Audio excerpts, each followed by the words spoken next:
Hello, good evening, everyone, anybody that might watch. My name is John. Welcome to my 15 minutes on the Old Folks Boogie 2 channel. It's my channel, my 15 minutes. I come on here once a day and talk about whatever I feel like. Today again is episode 37.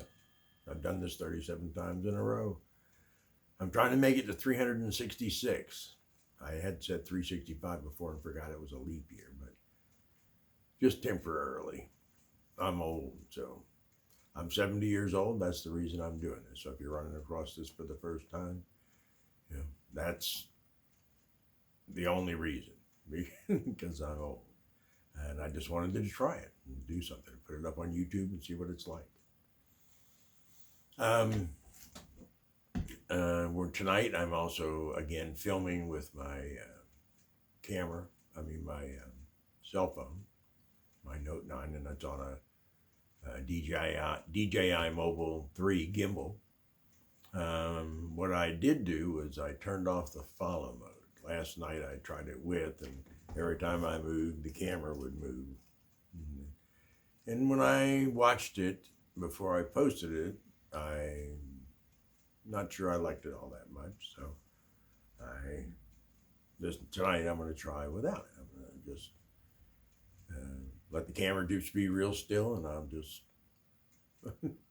just watch myself and take pictures. So anyway, there's a couple of things to discuss today. First off, really big news. For anybody who doesn't know, I am a big fan and have been almost since the beginning, and told everybody I know to watch it, but people. But on YouTube, there's a channel called First We Feast, and on First We Feast is a sub network. It's an interview show called Hot Ones, and in it, the host Sean Evans interviews people while they eat 10 hot wings, starting at a very low, end of the hot spectrum to the very, very hottest end of the hot spectrum. And in between that, they either commiserate or fall apart or enjoy everything. But Sean is a really great interviewer, and either he or whoever is on his staff does a great job of coming up with unusual questions for the guests. And these are not people that, now they're getting to be more and more famous, because now what started as a little interview show has progressed into being kind of a cultural phenomenon to a certain extent.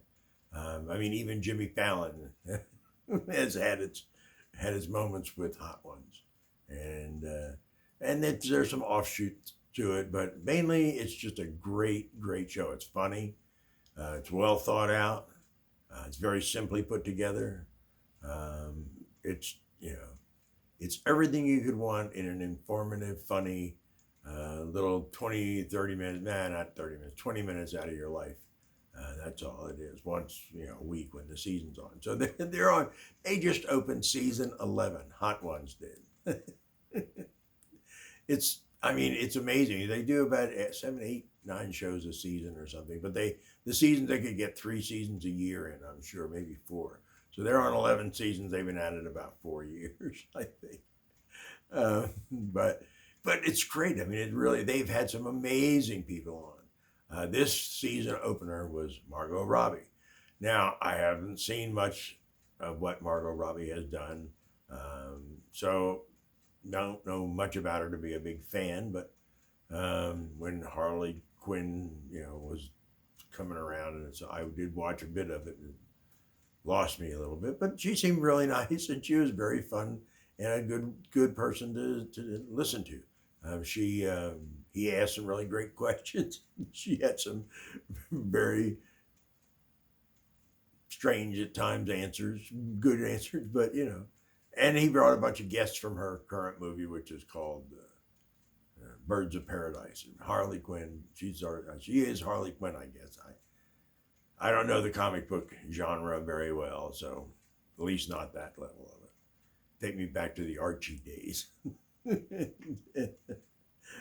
And Jughead and Superman was my, I did read Batman and Superman, but there wasn't a whole lot of maybe some Spider-Man, but he came along after my comic book period. But anyway, so I don't know Harley Quinn what she even is exactly. But anyway, the interview was pretty fun, and it's always a good watch. If you go back, he's got a lot of people. Oh goodness, just tons of heavy hitters. Halle Berry, man, she kicked butt. She went through those chin wings without a complaint. Just wham, bam, thank you, sir. And she was great. But you have to go look at it. It's just called Hot Ones, and you find it easy enough. It's very, very, Google searched now. If you search on Hot Ones, it comes straight to the TV show, or the YouTube show. It's just a great, great piece of interview technique. It puts people off, I guess, a bit, when they're trying to eat. Well, they're trying to get through 10 progressively hot wings. There doesn't always have to be wings, by the way. If the person is a vegetarian, they'll go with cauliflower wings to make wings out of. Douse them and do the same thing with cauliflower. The heat is there no matter what you're eating. And so that's, the chicken is just there as a carrier. I don't personally, I love wings. I'm a big fan of wings. Everybody knows that. I eat them a lot. There's different types and different kinds, and I like them almost all. But I certainly would not try to attempt the kind of stuff that they're eating on this particular interview show. I mean, there's some people that couldn't make it through, and some big celebrities, had to, they left their man pants at home and had to go home in boy shorts. So, but I mean, it really is. It's a great watch. It's just, I can't say enough about it. I have told people over and over again, go watch it. There are some really good people, really good interviews, and everybody has, all the interviewees have a different reaction to the wings. Nothing's ever the same twice. Nothing. It's sometimes though. Now lately, Sean was a little tougher in his earlier iteration, but he's a little nicer on his guests wing wise. He lets them. There's sometimes I don't know that somebody should be really counted as a full wing eater when they really don't do much on the end of it. They just take a little tiny, little piece. Oh, could I get away with this? Yeah, that's not a piece of a wing. That's, I wouldn't try it at all anyway, but, at least if you're going to do it, don't go, oh, this is my taste. But anyway, it's worth watching. It's always worth watching. I'm really happy it's back on. But, back a little bit, we'll clear out here and let you take a look at that. That's a really pretty picture. Just this ocean. I mean, it could be Lake Erie for all I know. You can tell from salt water. I certainly can't, but that's a nice picture. I missed last night. I screwed up and forgot to change out from the night before, but we'll try and get back on track. Let's see. The last thing that I really want to talk about was today's, I don't even know what to call it. I have never been so disappointed in my entire life. I don't think. First, it was this State of the Union that was just pitiful. I mean, what, never mind. We're not going to go But today was even worse. Today was the most, I have never, I couldn't imagine. I'm sorry.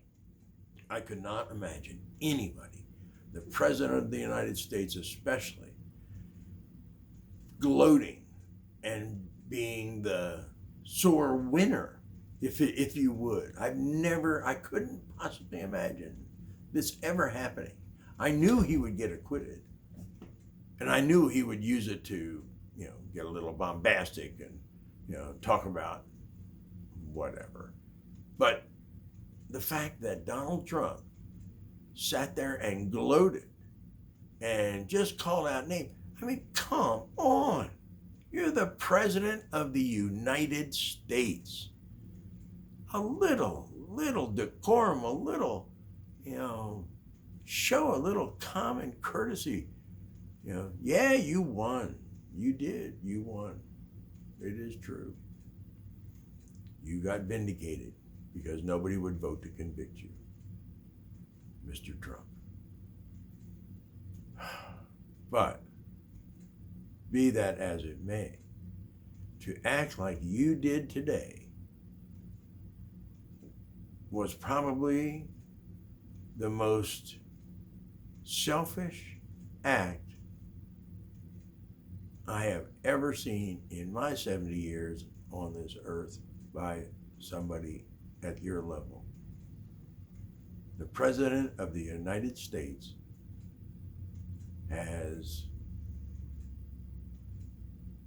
I think he's lost his mind, to be truthful.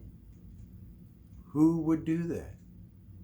Didn't anybody teach this man, good sportsmanship? And then attacking Mitt Romney's religion, telling people that Mitt Romney uses religion as a crutch. Mitt Romney didn't use religion as a crutch. He's a very highly religious man, and that's fine. But he didn't use it as a crutch. He could see the corruption. He could see the lies. He could see the deceit. And he voted his conscience. Oh my God. This is, I don't know what it is, but it feels like the beginning of the end to me when we can just let the President of the United States behave in this manner and sit around and cheer it on. I am not cheering on that kind of behavior. Not in the very least. I can't condone it. It just tears me up inside. I could barely keep from throwing up watching that stuff today. I'm an American citizen. I've been to war. I'm 70 years old. I was there for Watergate. I saw that happen. And I saw somebody who knew he had done wrong actually act like he had been caught and hightailed it out of town. He didn't wait around to be impeached.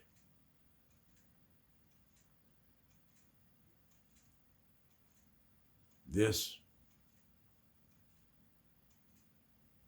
was just horrific as far as I can tell, as far as I'm concerned. I don't know what anybody else thinks and don't even care.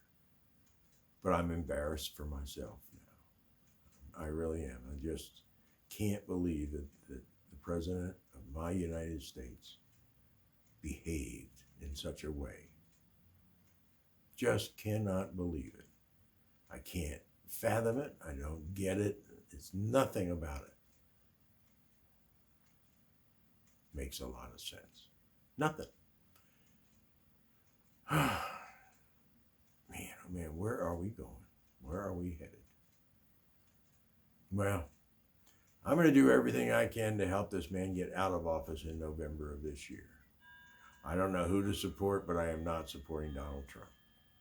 No way on God's green earth would I ever support Donald Trump in anything that he does. But, that's it for tonight anyway.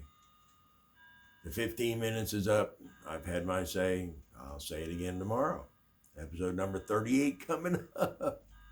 So, good night, everybody. Take care of yourselves. think about what's going on in this world and how you would like to be, you know, thought of, and then how people are thinking about our president. I just